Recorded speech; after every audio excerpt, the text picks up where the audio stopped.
Now, last week we ran a series of films about the Battle of Passchendaele in the First World War. Lots of you got in touch, including one email to me about a woman from Cambridgeshire who's made her own film about the war. Unusually, it's an animation, the sort of animation used by the Wallace and Gromit team. And what started as a family project is now going to be screened at the Montreal Film Festival. Wait all year. It took as long to make as the First World War itself, but Ruth Coggins was determined to do the memory of her great-grandfather proud. With no training in animation, she built the model Tommy and the set and made a movie, learning as she went along, frame by frame. It's something I've been obsessed with since I was a kid. It's always something I wanted to do.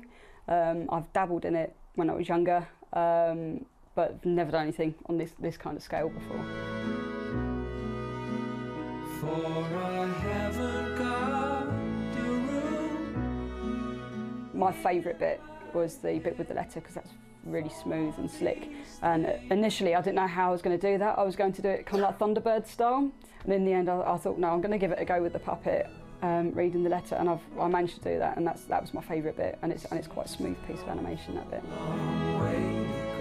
Her great-grandfather Cyril drove an ambulance in the war, and against the rules he smuggled a box brownie on board. His photographs from the battlefields on the Western Front, which she's sharing with her own daughter now, inspired the film.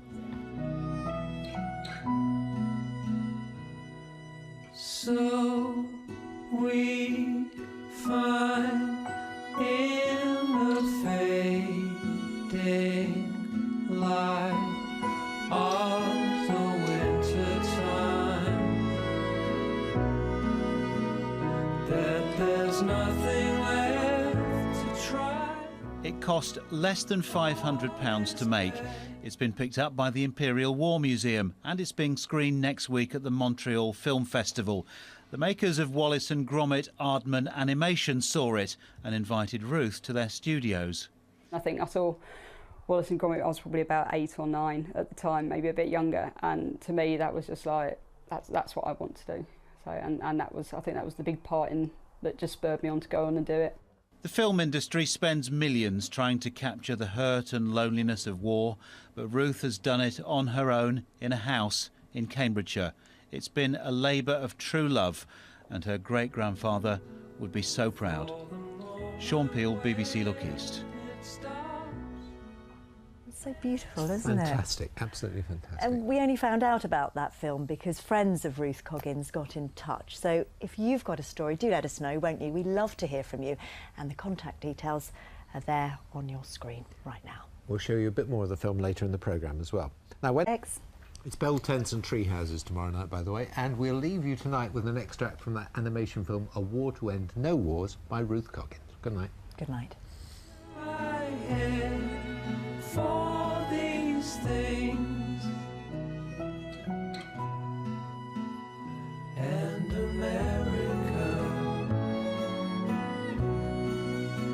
seems an awful long way to go as we hide ourselves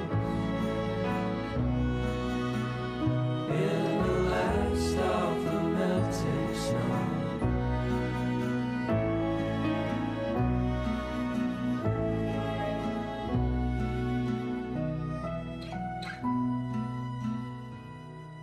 So we find in the fading light of the winter time